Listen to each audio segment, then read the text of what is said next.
श्री रामचरितमानस अयोध्या कांड प्रसंग। अयोध्या वासियों सहित श्री भरत शत्रुघ्न आदि का वन गमन।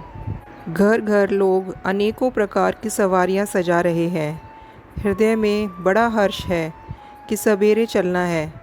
भरत जी ने घर जाकर विचार किया कि नगर, घोड़े, हाथी, महल, खजाना आदि सारी संपत्ति श्री रघुनाथ जी की है। यदि उनकी रक्षा की व्यवस्था किए बिना उसे ऐसे ही छोड़कर चल दूं तो परिणाम में मेरी भलाई नहीं है, क्योंकि स्वामी का द्रोह सब पापों में श्रेष्ठ है। सेवक वही है जो स्वामी का हित करे, चाहे कोई करोड़ों दोष क्यों न दे। भरत जी ने ऐसा विचार कर ऐसे विश्वास पात्र सेवकों को बुलवाया जो कभी स्वप्न में भी अपने धर्म से नहीं डिगते थे। भरत जी ने उनको सब भेद समझाकर फिर उत्तम धर्म बतलाया और जो जिस योग्य था उसी काम पर नियुक्त कर दिया। सब व्यवस्था करके रक्षकों को रखकर भरत जी राम माता कौशल्या जी के पास गए। प्रेम के तत्व को जानने वाले भरत जी ने सब माताओं को दुखी जानकर उनके लिए पालकियां तैयार करने तथा सुखपाल सजाने के लिए कहा। सारी रात जागते जागते सवेरा हो गया। तब भरत जी ने चतुर मंत्रियों को बुलवाया और कहा, तिलक का सब सामान ले चलो। वन में ही मुनि वशिष्ठ जी श्री रामचंद्र जी को राज्य देंगे, जल्दी चलो। यह सुनकर मंत्रियों ने वंदना की और तुरंत घोड़े, रथ और हाथी सजवा दिए। सबसे पहले मुनिराज वशिष्ठ जी अरुंधति और अग्निहोत्री की सब सामग्री सहित रथ पर सवार होकर चले। फिर ब्राह्मणों के समूह जो सब के सब तपस्या और तेज के भंडार थे, अनेकों सवारियों पर चढ़कर चले। नगर के सब लोग रथों को सजा सजाकर चित्रकूट को चल पड़े, जिनका वर्णन नहीं हो सकता। ऐसे सुंदर पालकियों पर चढ़ चढ़कर सब रानियां चली। विश्वास पात्र सेवकों को नगर सौंपकर और सबको आदर पूर्वक रवाना करके तब श्री सीताराम जी के चरणों का स्मरण करके भरत शत्रुघ्न दोनों भाई चले। श्री राम जी के दर्शन के वश में हुए। सब नर नारी ऐसे चले मानो प्यासे हाथी हथनी जल को तक कर बड़ी तेजी से बावले से हुए जा रहे हों। श्री सीताराम जी सब सुखों को छोड़कर वन में हैं। मन में ऐसा विचार करके छोटे भाई शत्रुघ्न जी सहित भरत जी पैदल ही चले जा रहे हैं।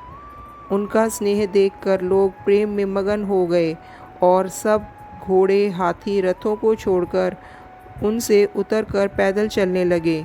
तब श्री रामचंद्र जी की माता कौशल्या जी भरत के पास जाकर और अपनी पालकी उनके समीप खड़ी करके कोमल वाणी से बोली, हे बेटा, तुम रथ पर चढ़ जाओ, नहीं तो सारा प्यारा परिवार दुखी हो जाएगा। तुम्हारे पैदल चलने से सभी लोग पैदल चलेंगे। शोक के मारे सब दुबले हो रहे हैं, पैदल रास्ते के योग्य नहीं हैं। माता की आज्ञा को सिर चढ़ाकर और उनके चरणों में सिर नवाकर दोनों भाई रथ पर चढ़कर चलने लगे। पहले दिन तमसा पर वास करके दूसरा मुकाम गोमती के तीर पर किया।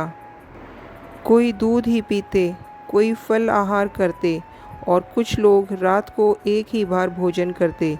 भूषण और भोग विलास को छोड़कर सब लोग श्री रामचंद्र जी के लिए नियम और व्रत करते हैं। रात भर सई नदी के तीर पर निवास करके सवेरे वहाँ से चल दिए और सब श्रृंगवेरपुर के समीप जा पहुँचे। निषादराज ने सब समाचार सुने तो वह दुखी होकर हृदय में विचार करने लगा, क्या कारण है जो भरत वन को जा रहे हैं। मन में कुछ कपट भाव अवश्य है। यदि मन में कपट न होता तो साथ में सेना क्यों ले चलते हैं। समझते हैं कि छोटे भाई लक्ष्मण सहित श्री राम को मारकर सुख से निष्कंटक राज्य करूँगा। भरत ने हृदय में राजनीति को स्थान नहीं दिया। पहले तो कलंक ही लगा था, अब तो जीवन से ही हाथ धोना पड़ेगा। संपूर्ण देवता और दैत्य वीर जुट जाएं तो भी श्री रामचंद्र जी को रण में जीतने वाला कोई नहीं है। भरत जो ऐसा कर रहे हैं इसमें आश्चर्य ही क्या है। विष की बेलें अमृत फल कभी नहीं देती, ऐसा विचार कर निषाद राज ने अपने जाति वालों से कहा कि सब लोग सावधान हो जाओ, नावों को अपने कब्जे में कर लो और फिर उन्हें डुबो दो तथा सब घाटों को रोक दो। सुसज्जित होकर घाटों को रोक लो और सब भरत से युद्ध में लड़कर मरने के लिए तैयार हो जाओ। मैं भरत से युद्ध करूंगा और जीते जी उन्हें गंगा पार न उतरने दूंगा। युद्ध में मरण, फिर गंगा जी का तट, श्री राम जी का काम और क्षणभंगुर शरीर। भरत राम जी के भाई और राजा और मैं नीच सेवक, बड़े भाग्य से ऐसी मृत्यु मिलती है। मैं स्वामी के काम के लिए रण में लड़ाई करूंगा और 14 लोकों को अपने यश से उज्जवल कर दूंगा। श्री रघुनाथ जी के निमित्त प्राण त्याग दूंगा। मेरे तो दोनों ही हाथों में आनंद के लड्डू हैं। साधुओं के समाज में जिसकी गिनती नहीं है और श्री राम जी के भक्तों में जिसका स्थान नहीं है, वह जगत में पृथ्वी पर भार होकर व्यर्थ ही जीता है।